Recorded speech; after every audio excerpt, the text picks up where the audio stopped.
దేవుడిని నమ్మాడు, అది అతని నీతిగా ఎంచబడింది. అందుకే ఎబ్రీ రాసిన పత్రిక ఇదే 11-12 అధ్యాయాల్లో మనం గమనిస్తూ ఉంటే ఆయన పరలోక దేశాన్ని ముందుగానే చూసి ఆ యొక్క ముందుగానే విశ్వసించి, ఇదిగో పలానా సమయంలో యేసు ప్రభు రాబోతూ ఉన్నాడు, మేమందరం పరలోకంలో కలుసుకోబోతామని చెప్పి ఆయన ముందుగానే గుర్తించి విశ్వాసము కలిగి ఆ పరలోక దేశము గురించి ఆయన ఆశపడ్డట్టు మనం చూస్తూ ఉంటాం. హల్లెలూయా. అందుకే ఈరోజు విశ్వాసులకు తండ్రిగా అబ్రహాం మార్చబడ్డాడు. మోషే కూడా దేవుని ఇల్లంతటిలో నమ్మకమైన వాడిగా ఉన్నాడు. దావీదు దేవునికి ఇష్టానుసారమైన మనుషుడిగా ఇష్టానుసారమైనగా ఉన్నట్టు మన బైబిల్ గ్రంథంలో మనం స్పష్టంగా చూస్తూ ఉంటాం. కాబట్టి ఈరోజు పరిశుద్ధాత్మ దేవుడు చెప్తున్నటువంటి ఒకే ఒక మాట నీ హృదయంలో జ్ఞాపకం చేసుకో, నీ హృదయం అనే పలక మీద రాసుకో. నువ్వు వెలిచూపు చూడకుండా ఉండాలంటే, నిత్య జీవానికి నువ్వు చేరాలంటే నీకు ముందు నిరీక్షణ ఉండాలి. ఆ నిరీక్షణను ఆధారం చేసుకొని నువ్వు ముందుకు వెళ్ళగలిగితే నీ ఆత్మీయ జీవితాన్ని, నీ స్పిరిచువల్ లైఫ్ని, నీ భూమి మీద ఉన్న దినాల్లో, భూమి మీద దేవుడు నీకు ఉంచినటువంటి దినాలన్నీ నువ్వు క్షేమంగా సమాధానంగా ముందుకు వెళ్తావు. చనిపోయిన తర్వాత కూడా పరలోకం నీ గ్యారంటీ అని ఈరోజు పరిశుద్ధాత్మ దేవుడు స్పష్టంగా మాట్లాడుతూ ఉన్నాడు. హల్లెలూయా. రెండోది మనం చూద్దాం. 2 పేతురు రాసిన పత్రిక 1వ అధ్యాయం 10వ వచనం. అందువలన సహోదరులారా, మీ పిలుపును ఏర్పాటును నిశ్చయము చేసుకొనుటకు మరి జాగ్రత్త పడుడి. మీరెట్టి క్రియలు చేయు వారైతే ఎప్పుడునూ తొట్టిల్లరు. హల్లెలూయా. రెండోది, ఐడెంటిఫై యువర్ కాలింగ్. నీ యొక్క పిలుపును నువ్వు నిశ్చయత చేసుకోవాలి. హల్లెలూయా. బైబిల్ చెప్తుంది, పిలువబడిన వారు అనేక మంది, కానీ ఏర్పాటు చేయబడిన వారు కొద్ది మందే. ఈరోజు పేతురు రాసిన పత్రిక 2వ అధ్యాయం 9వ వచనంలో చెప్తూ ఉన్నాడు, చీకటి నుండి ఆశ్చర్యకరమైన వెలుగులోనికి ఆయన గుణాతిశయములను ప్రచురము చేయి నిమిత్తము దేవుడు మనల్ని రాజులైన యాజక సమూహముగా, దేవుడు సొత్తైన ప్రజలుగా, ఏర్పరచబడిన వంశముగా దేవుడు మనల్ని పిలిచి ఉన్నాడండి. కాబట్టి ప్రతి ఒక్కరిని దేవుడు పిలుస్తూ ఉన్నాడు. కాబట్టి ఒక క్రైస్తవులనే, ఏదో యేసు ప్రభు నమ్ముకున్న వాళ్ళనే, ఇగో పలానా వాళ్ళనే, పలానా కులం వాళ్ళనే, పలానా మతం వాళ్ళనే, పలానా తెల్లగా ఉన్న, పలానా నల్లగా ఉన్న, అలా కాదండి. ఈ లోకంలో ఉన్న ప్రతి ఒక్కరిని దేవుడు రమ్మని పిలుస్తూ ఉన్నాడు. అందుకే కీర్తన రాసిన గ్రంథం 14వ అధ్యాయంలో చెప్తా ఉన్నాడు, వివేకము కలిగి దేవుణ్ణి వెతుకు వాళ్ళు కలరేమో అని దేవుడు ఆకాశము నుంచి నరులందరిని పరిశీలిస్తూ ఉన్నాడంట. ఈరోజు అనేకులను దేవుడు పరిశీలిస్తూ ఉన్నాడు. అనేకులు రమ్మని దేవుడు పిలుస్తూ ఉన్నాడు. అనేక మందిని దేవుడు ఏర్పాటు చేసుకొని సిద్ధంగా ఉన్నాడు. ఈరోజు క్రైస్తవులుగా పిలువబడుతున్న మనము, దేవుణ్ణి అంగీకరించిన మనము వారి పిలుపును వాళ్ళు గుర్తించలేకపోతా ఉన్నాడు. దేవుడు ఏ పిలుపుతో నిన్ను పిలిచాడు, దేవుడు 5-fold మినిస్ట్రీగా పిలిచినట్టు మనకు కనపడతా ఉంటాడు బైబిల్ గ్రంథంలో. అపోస్తులుగా, సువార్థికులుగా, ప్రవక్తలుగా, ఉపదేశకులుగా, బోధకులుగా, కాపరి పిలుపుగా, ఈ విధంగా అనేక పిలుపులతో దేవుడు పిలిచినట్టు 5-fold మినిస్ట్రీ అని బైబిల్ గ్రంథంలో మనకు కనపడతా ఉంది. అందుకే పేతురు రాసిన పత్రికలో చెప్తా ఉన్నాడు, నీ యొక్క పిలుపును, నీ యొక్క ఏర్పాటును నువ్వేం చేయాలంట, నిశ్చయతము చేసుకొనుటకు మరి జాగ్రత్త పడుడి.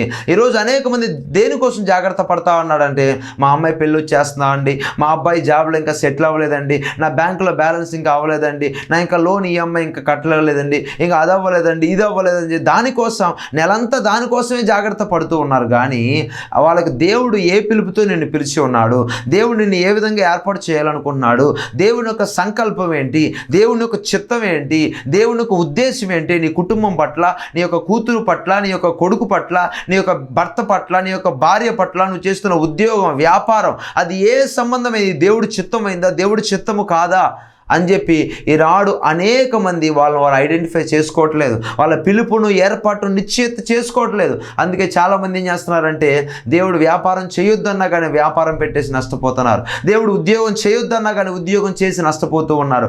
దేవుడు ఫలానా అది చేయొద్దు అంటే వీళ్ళు వెంటనే దాంట్లోకి వెళ్ళి డబ్బు నష్టపోతున్నట్టు, ఆరోగ్యం నష్టపోతున్నట్టు, అనేక మంది మనుషులే ఈ లోకాన్ని విడిచిపెట్టి వెళ్ళిపోయినట్టు మనం బైబిల్ గ్రంథంలో చూస్తాం. ఈ లోకంలో కూడా అనేక మంది దేవుడి చిత్తానికి వ్యతిరేకంగా ఉన్న వారిని మనం చూస్తూ ఉంటాం. కాబట్టి రెండవదిగా, నువ్వు వెలిచూపు చూడకుండా ఉండాలంటే, వెనక్కి తిరిగి వెళ్లకుండా ఉండాలంటే, ఒక్కసారి నాగటిపై చెయ్యి వేసి నువ్వు ముందుకే వేగిరి పట్టడానికి వెళ్ళాలంటే, నువ్వు నిత్య జీవానికి వారసుడిగా మార్చబడాలంటే, నువ్వు రెండవదిగా చేయవలసింది ఏంటంటే, నీ పిలుపును, నీ ఏర్పాటును నువ్వు నిశ్చయిత చేసుకోవాలి.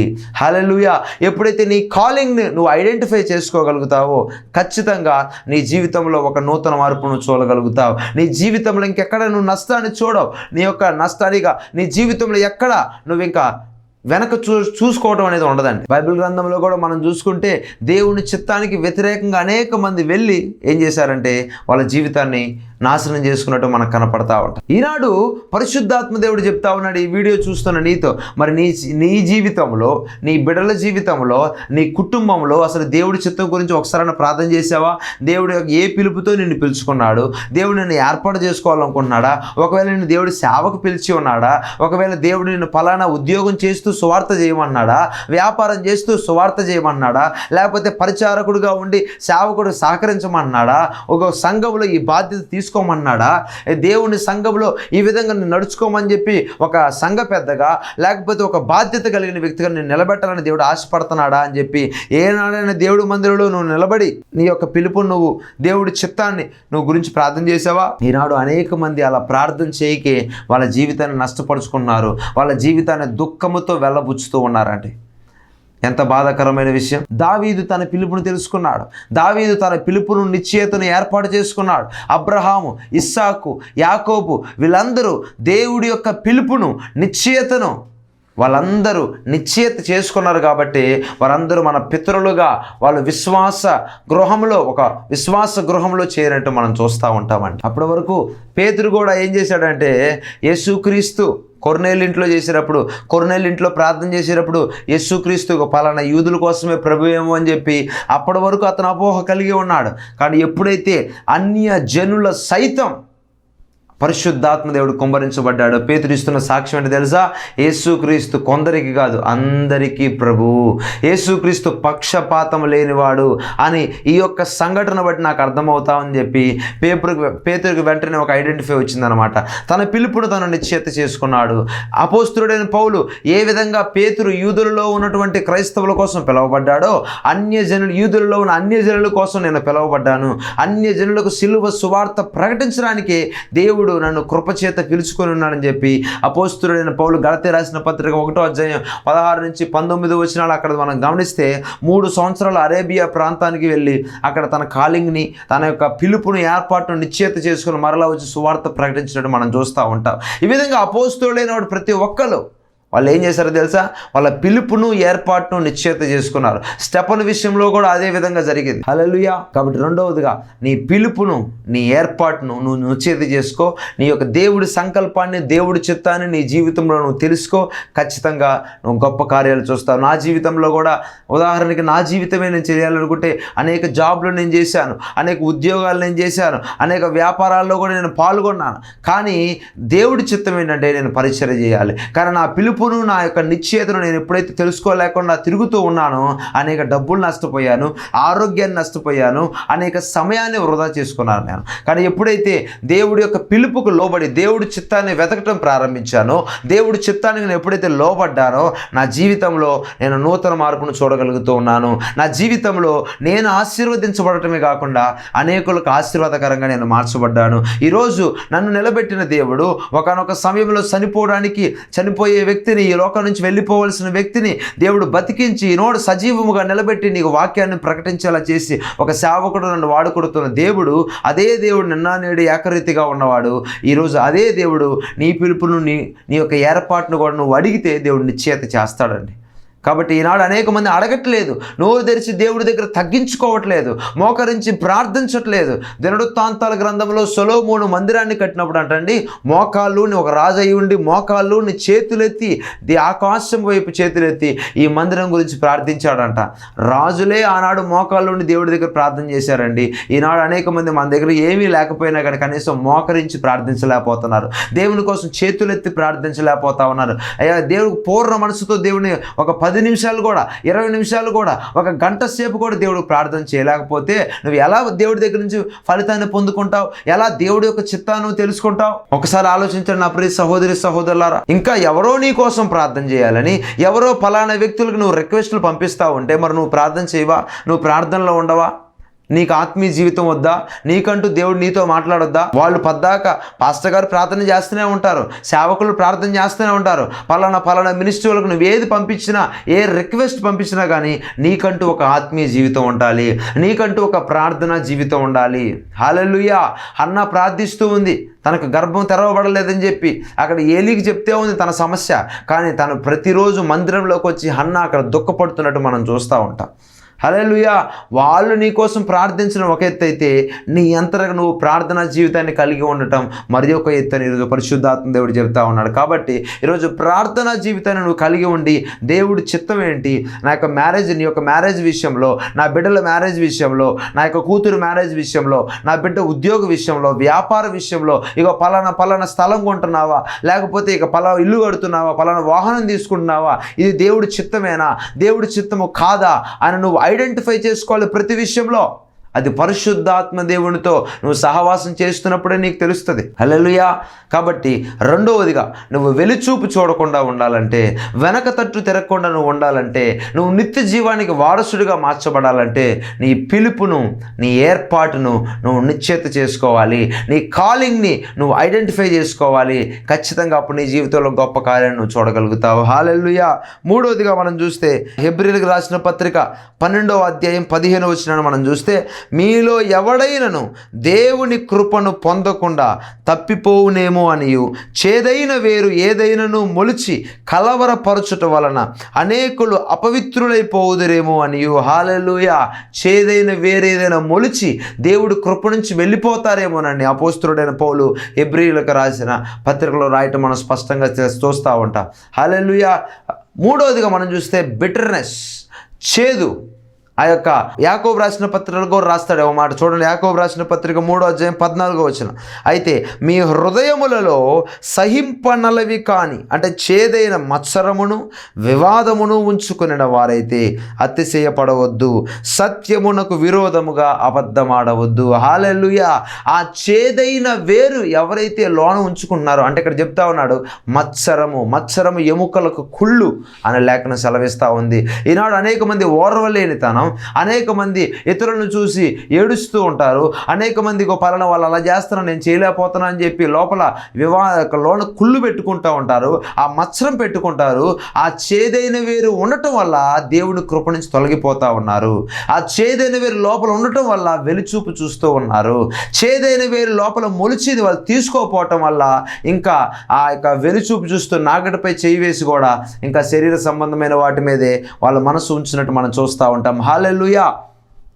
కాబట్టి మూడవదిగా నీలో నుంచి ఆ బిటర్నెస్, ఆ చేదైనటువంటి మత్సరం నువ్వు ఎప్పుడైతే తీసేసుకుంటావో, నీలో ఎప్పుడైతే ఆ మత్సరం వెళ్ళిపోతూ ఉంటే, ఆ యొక్క వేరును నువ్వు కూకటి వేళ్లతో సహా తీసుకెళ్ళగలుగుతావో, సహింపనలవి కానీ అది దేవుడికి ఇష్టం లేని కార్యం అండి. ఆ ఇష్టం లేని కార్యాన్ని నువ్వేం చేయాలంటే వెంటనే దేవుడి దగ్గర పశ్చాత్తాపపడి నువ్వు వెంటనే ఐడెంటిఫై చేసుకొని నువ్వు తీసేసుకోవాలి. అందుకే సామెతలు రాసిన గ్రంథంలో 14వ అధ్యాయంలో మాట్లాడుతూ, అక్కడ సామెతల గ్రంథంలో సొలొమోను మాట్లాడుతూ ఒక చక్కని మాట చెప్తా ఉన్నాడు. ప్రతిరోజు నా ప్రవర్తనను నేను కాచుకోవాలంట. మన ప్రవర్తనను మనం ప్రతిరోజు ఐడెంటిఫై చేసుకోవాలి. మన యొక్క ఎక్కడ మనం నోటి ద్వారా పడిపోతున్నామా, మన యొక్క హృదయంలో తలంపుల ద్వారా పడిపోతూ ఉన్నామా, ఇంకా ఎక్కడెక్కడ ఏ స్థితిలో మన లోపల నుంచి వస్తున్నటువంటి ఆ శరీర సంబంధమైన కార్యాలు, లోక సంబంధమైన కార్యాలు, మార్కు సువార్తలు 7వ అధ్యాయం చెప్తా ఉన్నాడు, లోపల నుంచి వచ్చేవే మనిషిని అపవిత్రపరుస్తూ ఉన్నాయంట. ఆ లోపల నుంచి వచ్చే కార్యాలన్నింటినీ ఎప్పటికప్పుడు మనం సరి చేసుకొని, ఒకవేళ మత్సరం నీలో ఉందా, కుళ్ళు నీలో ఉందా, లేకపోతే వివాదాలు నీలో ఉన్నాయా, లేకపోతే ఓర్చుకోలేనితనం నీలో ఏలుబడి చేస్తుందా, ఆ చేదైన వేరు ఏదైనా నీలో మొలవకుండా నువ్వు వెంటనే దాన్ని ఏం చేయాలంటే చిన్నగా ఉన్నప్పుడే పీకేసేసుకోవాలి. అలా నువ్వు ఎప్పుడైతే తీసేసుకుంటావో ఇక వెలుచూపు నీలో ఉండదు, ఇక లోక సంబంధమైన ఆశ నీకు ఉండదు. పౌలు వలె వెనుకున్న వాటిని మరచి ముందున్న వాటికై నేను వేగిర పడుతూ ఉన్నానని చెప్పిన రీతిగా అలా ముందుకు వెళ్తూ ఉంటారనమాట. హల్లెలూయా. కాబట్టి మూడవదిగా ఈ చేదైన అనుభవం నీలో నుంచి వెళ్ళిపోవాలి. దావీదు దేవుడి మందసాన్ని తీసుకొని ఎప్పుడైతే తన ఇంటి వాకిటి రాగానే శక్తి కొలది నాట్యమాడుతూ ఉన్నాడంట. ఆ కిటికీలో నుంచి తన భార్య అయిన మీకాలు చూడగానే ఆ యొక్క హృదయములో అతను ఏం చేసిందంటే అసహ్యించుకుందంట. హృదయంలో ఏం చేసిందంటే ఒక మత్సరం వచ్చేసి, ఇదేంటి రాజయ్య ఉండి బట్టలన్నీ ఇప్పేసి బట్టలు కూడా ఆ యొక్క ఒంటి మీద పోతనే లేదో చూడకుండా ఎలా పడితే అలా దేవుడి ముందు డ్యాన్స్ చేస్తూ ఉన్నాడు, గెంతులు వేస్తూ ఉన్నాడు, ఇంత శక్తి కొలది నాట్యం ఆడుతూ ఉన్నాడని చెప్పి మీకాలు తన హృదయంలో దావీదును హీనపరిచిందంట.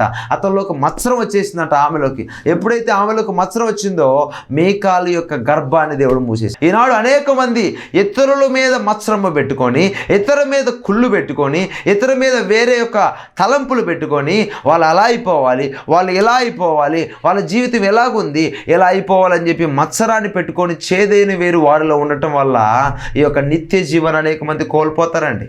నిత్య జీవన అనేక మంది వాళ్ళ చేతులారా వాళ్ళే పాడు చేసుకుంటూ ఉన్నారు. వెలిచూపు చూడటానికి గల కారణంలో ఇదొక కారణం. ఈ బిటర్నెస్, ఈ చేదు అనేది మనలో నుంచి వెంటనే పోవాలి. హల్లెలూయా. దియోత్రేఫే స్పిరిట్ అనేది ఆ యొక్క యోహాను పత్రికలో రాస్తూ కూడా చెప్తా ఉన్నాడు. 3వ పత్రికలో దియోత్రేఫే అనే వ్యక్తి సంఘములో అనేక మందిని ఆ యొక్క వెలివేస్తూ ఉన్నాడంట. ఆ యొక్క చేదు అతనిలోకి వచ్చేసి, అతని యొక్క లోపల ఉన్నటువంటి ఆ యొక్క మత్సరం వచ్చేసి అతను ఏం చేస్తున్నాడు అన్నాడంటే సంఘంలో అనేక మందిని వెలివేస్తూ ఉన్నాడంట. ఇలాగా బైబిల్ గ్రంథంలో అనేక మంది మనకు కనపడతారండి. వాళ్ళలో ఉన్నటువంటి చేదు స్వభావాన్ని వాళ్ళు బయటకు పెడుతూ ఉన్నారు. ఈరోజు కూడా అనేక మంది ఇక పలానా వాళ్ళు అది కొన్నారండి, వీళ్ళు ఇది కొన్నారండి, అది చేస్తున్నారు, ఇది చేస్తున్నారు, నేను చేయలేకపోతున్నానని చెప్పి లోపల కుళ్ళు స్వభావం కలిగి, లోపల ఒక మత్సర స్వభావం కలిగి వాళ్ళ జీవితాన్ని ముందు నడిపించుకున్నట్టు మనం చూస్తూ ఉంటాం. ఈరోజు ఈ వీడియో చూస్తున్న ప్రియ సహోదరి సహోదరుడా, ప్రియ యవనస్తుడా యవనస్తురాలా, నీలో ఉన్నటువంటి ఒక మత్సరమే కాదు, ఇంకా ఈ లోక సంబంధమైనటువంటి నీలో ఏదైనా దేవుడికి ఇష్టం లేని కార్యం ఏదైనా ఉన్నా ఆ వేరుని ఈరోజే తీసేసుకోండి. వెంటనే దాన్ని ఐడెంటిఫై చేసి నువ్వు తీసుకొనగలిగితే దేవుడు నీ కోసం సిద్ధపరిచి ఉంచినటువంటి ఆ కార్యాలన్నీ దేవుడు నీకు ఇవ్వడానికి సిద్ధంగా ఉన్నాడు. అది ఉన్నంతకాలం, ఆ చేదైన వేరు నీలో నివసించుతున్నంతకాలం దేవుడి కృపను నువ్వు పొందలేవు. అది నీలో ఉన్నంతకాలం దేవుడి కృప నుంచి నువ్వు తప్పిపోతావు. హల్లెలూయా. అనేక మంది దాన్ని ఐడెంటిఫై చేసుకోలేక ముందుకు వెళ్ళకుండా వాళ్ళ జీవితాన్ని వెలిచూపు చూసి వెనక్కి వెళ్ళిపోయినట్టు మనం చూస్తాం. మనలో ఉన్నటువంటి ప్రతీది మనం ఐడెంటిఫై చేసుకొని మనం ముందుకు వెళ్ళాలి. ఇశ్రాయేలు ప్రజల మీద సౌలుగా దేవుడు రాజుగా నియమిస్తే సౌలుని ఎక్కడో ఉండవలసిన గాడిదలు వెతుక్కున్న వ్యక్తిని సౌలును రాజుగా నిలబెడితే ధనాపేక్ష కలిగి, శరీర సంబంధమైన వాటి మీద మనస్సు కలిగి అతను ఏం చేశాడంటే ఆ ధనాపేక్ష అనే చేదైన వేరు అతనిలో పెట్టుకున్నాడు. ఎప్పుడైతే అతనిలో పెట్టుకున్నాడో దేవుని ఆత్మ అతన్ని తీసివేసి అతని నుంచి వెళ్ళిపోయి ఒక దురాత్మ ఒకటి వచ్చినట్టు మనకు కనపడతా ఉంటుంది. హల్లెలూయా. మరలా ఏం చేశాడు ఆ యొక్క దావీదు వచ్చి నెక్స్ట్ అతని స్థానంలో కూర్చున్నట్టు మనం చూస్తూ ఉంటాం. ఈనాడు సౌలు ఒక్కడే కాదు, అనేక మంది మనకు స్పష్టంగా కనపడతా ఉన్నాడు. కాబట్టి ఈరోజు నీలో నుంచి మత్సరాన్ని తీసేసుకో. నీలో నుంచి చేదైన వేరు ఏదైనా లేకుండా నువ్వు తీసేసుకోవాలని ఈరోజు పరిశుద్ధాత్మ దేవుడు స్పష్టంగా తెలియజేస్తూ ఉన్నాడు. హల్లెలూయా. సత్యమునకు విరోధంగా అబద్ధం ఆడవద్దు. ఈ మత్సరం నీలో ఉన్నప్పుడు, ఈ కుళ్ళు నీలో ఉన్నప్పుడు, ఈ శరీర సంబంధమైనటువంటి చేదైన నీలో ఏర్పడి చేస్తూ ఉన్నప్పుడు నువ్వు సత్యానికి విరోధంగా అబద్ధం ఆడతావు. ఎలా నేను బ్రదర్, ఎలా పాస్టర్ గారు నేను ఈ విధంగా ఐడెంటిఫై చేయగలగాలంటే, నువ్వు వాక్యానికి విరుద్ధంగా వెళ్తున్నావంటే, వాక్యాన్ని నెరవేర్చలేకుండా ఉంటున్నావంటే, వాక్యానికి తిరుగుబాటు చేస్తున్నావంటే, వాక్యాన్ని హృదయపూర్వకంగా నువ్వు అంగీకరించలేకపోతున్నావంటే, వాక్యానుసారంగా విని వదిలిపెట్టేవాడుగా ఉంటున్నావంటే, వాక్యాన్ని నీ జీవితంలో నువ్వు అంగీకరించలేకపోతున్నావంటే దానికి లక్షణం కారణం ఏంటంటే నీలో ఇంకా చేదైన అసహింపనలవి కానీ మత్సరము చేదు నీలో ఉందని అర్థం. వెంటనే దేవుడి సన్నిధిలో మోకరించి నువ్వు దేవుడి సహాయాన్ని పొందుకోవాలి, పరిశుద్ధాత్మ దేవుడి సహాయాన్ని పొందుకోవాలి, ఆదరణకర్త యొక్క సహాయాన్ని పొందుకోవాలి. హల్లెలూయా. కాబట్టి మూడవదిగా బిటర్నెస్, ఆ చేదును ఆ యొక్క నీలో నుంచి తీసుకెళ్ళగలిగితే నువ్వు వెలుచూపు చూడకుండా నువ్వు నాగటిపై చేయి వేసి ముందుకే వెళ్ళటానికి నువ్వు ఆసక్తి చూపుతావని, నిత్య జీవాన్ని నువ్వు పొందుకోగలుగుతావని చెప్పి నేను స్పష్టంగా తెలియజేస్తా ఉన్నాను దేవుని సేవకునిగా. చూడండి, మరి ఒకటి మూడవదిగా మనం గమనిస్తే మొదటి దశలోనికి రాసిన పత్రిక 4వ అధ్యాయం 9వ వచనంలో మనం చూస్తే, సహోదర ప్రేమను గూర్చి మీకు వ్రాయనక్కర్లేదు, మీరు ఒకరినొకడు ప్రేమించుటకు దేవుని చేతనే నేర్పబడితిరి. హల్లెలూయా. 4వదిగా గాడ్స్ లవ్, దేవుని యొక్క ప్రేమ. దేవుని యొక్క ప్రేమ ఎవరి హృదయాల్లో అయితే ఉండదో వాళ్ళు వెలిచూపు చూస్తారు. దేవుని ప్రేమ ఎవరి హృదయాల్లో అయితే నివసించి ఉంటుందో, దేవుడి ప్రేమ ఎవరిలో నుంచి అయితే ప్రత్యక్షపరచబడుతూ ఉంటుందో వారు వెలిచూపు చూడరు. ఈ రెండే. హల్లెలూయా. ఎవరిలో అయితే దేవుడి ప్రేమ, బైబిల్ చెప్తుంది రోమా రాసిన పత్రిక 5:5 పరిశుద్ధాత్మ ద్వారా దేవుడి ప్రేమ మన హృదయాల్లో కుమ్మరించబడి ఉన్నది. హల్లెలూయా. నీలో నిజంగా పరిశుద్ధాత్మ ద్వారా దైవిక ప్రేమ కుమ్మరించబడితే ఆ దైవిక ప్రేమ, ఆ సహోదర ప్రేమ, దేవుడి చేత నువ్వు నేర్పబడినటువంటి ఆ ప్రేమ ఇతరులను చూపించగలుగుతావు. యేసు ప్రభు కూడా అదే చెప్తున్నాడు. 10 ఆజ్ఞలు 2 ఆజ్ఞలుగా మాట్లాడుతూ క్రొత్త నిబంధనలో నిన్ను వలే నీ పొరుగువాన్ని ప్రేమించాలి అని చెప్పి 2వ ఆజ్ఞలో మనకు కనపడతా ఉంది. నీ కంటికి కనిపించే మనిషిని ప్రేమించని నీవు నీ కంటికి కనపడిన దేవుణ్ణి నువ్వు ఎలాగ ప్రేమిస్తావు అని చెప్పి స్పష్టంగా తెలియజేస్తా ఉన్నాడు దేవుడి యొక్క లేఖనం. ఈరోజు దైవిక ప్రేమ నువ్వు కలిగి లేకపోతే, దేవుడి ప్రేమను ఇతరులు నువ్వు చూపించకపోతే, నీ ఇరుగు పొరుగు వారికి, నీ ఇంట్లో ఉన్న వారికి, నీ యొక్క స్నేహితులకి, నీ బంధుమిత్రులకి దైవిక ప్రేమను నువ్వు చూపించకపోతే నువ్వు ఏ విధంగా దేవుడిని ప్రేమిస్తున్నట్టండి? నువ్వు ఏ విధంగా దేవుడు ప్రేమిస్తానని చెప్పి నోటితో చెప్తే సరిపోద్దా? నువ్వు అనేక మంది కంఠస్థ వాక్యాలు చెప్తే సరిపోతుందా? దేవుడి ప్రేమను నువ్వు ఇతరులు చూపించొద్దా? క్రియలు లేని విశ్వాసం మృతంతో సమానమైన వాక్యం చెప్తుంది కదా. ఈరోజు క్రియలు లేకుండా నువ్వు నోటితో ఎంత ప్రకటిస్తే సుఖమే ఉందండి? అది దేవుడు అనేక మందిలోకి వెళ్ళి మార్చుతుందా? యేసు ప్రభు ఈ లోకంలోకి నేను వస్తాను అని చెప్పి అక్కడెక్కడో ఉండి వస్తానులే అని చెప్పలేదండి. ఖచ్చితంగా నరవతారిగా ఈ లోకానికి వచ్చాడు. కన్య మరియ గర్భాన జన్మించాడు. మన కోసం సిలువ వేయబడ్డాడు. మనలాగే ఈ లోకంలో తిరిగాడు, తిన్నాడు, పడుకున్నాడు. మన కోసం, మన పాపాల కోసం సిలువ మరణాన్ని అనుభవించాడు. దేవుడు మాటలు చెప్పలేదండి. పేతురు రాసిన పత్రికలో దేవుడు మనకు మాదిరిగా ఉంచిపోయాడు. అందుకే ఫిలిప్పీ రాసిన పత్రిక 2:5 చెప్తా ఉంది, మీరు క్రీస్తు యేసునకు కలిగిన ఈ మనసును కలిగి ఉండండి. ధనవంతుడిగా ఉండవలసిన దేవుడు దరిద్రుడిగా మారి ఈ లోకానికి దిగి వచ్చే రిక్తుడిగా తాను రిక్తుడిగా చేసుకున్నాడు. ఇంత దైవిక ప్రేమ కలిగిన యేసు ప్రభువుని మనం వెంబడించే వారంలో మనలో దైవిక ప్రేమ లేకపోతే ఎలా అండి? ఈనాడు అనేక మంది, చాలామంది నేను చూస్తూ ఉంటాను, చాలామంది వీళ్ళు క్రైస్తవులు కాదులే, వీళ్ళు యేసు ప్రభువు నమ్ముకోలేదులే, వీళ్ళు ఫలానా దేవుడు నమ్ముకోలేదులే అని చెప్పి వాళ్ళని వేరుగా చూస్తూ ఉంటారు. వారి మీద దేవుడి ప్రేమ చూపించరు. వారితో మాట్లాడడానికి పెద్ద విచిత్రంగా ఫీల్ అవుతూ ఉంటారు. అది చాలా తప్పండి. నిన్ను వలే నీ పొరుగువాని నువ్వు ప్రేమించమని బైబిల్ చెప్తా ఉంటే, నీ యొక్క పక్కనే ఉన్నటువంటి అన్ని జనుడైన వాడి మీద నువ్వు దేవుడు ప్రేమ చూపించకపోతే అతని ఆత్మ నువ్వు ఎలా సంపాదిస్తావు? అన్ని జనుడైన నీ స్నేహితుడితో నువ్వు మాట్లాడకుండా నువ్వు క్రైస్తవుడు కాదురా, నువ్వు యేసు ప్రభు మందిరాన్ని రావట్లేదు, నువ్వు వేరు నేను వేరు అని చెప్పి నువ్వు విభాగించుకొని నువ్వు సపరేట్గా ఉంటే అతన్ని నరకంలో నుంచి నువ్వు తప్పించవా? దేవుడు ఖచ్చితంగా నువ్వు లెక్కప్ప చెప్పాలి. అది నీ బంధువైనా, స్నేహితులైనా, రక్త సంబంధైనా, నీ ఇంట్లో ఉన్నటువంటి భర్త అయినా, భార్య అయినా, పిల్లలైనా, ఎవరైనా సరే వాళ్ళందరికీ నువ్వు దైవిక ప్రేమను పంచాలి. హల్లెలూయా.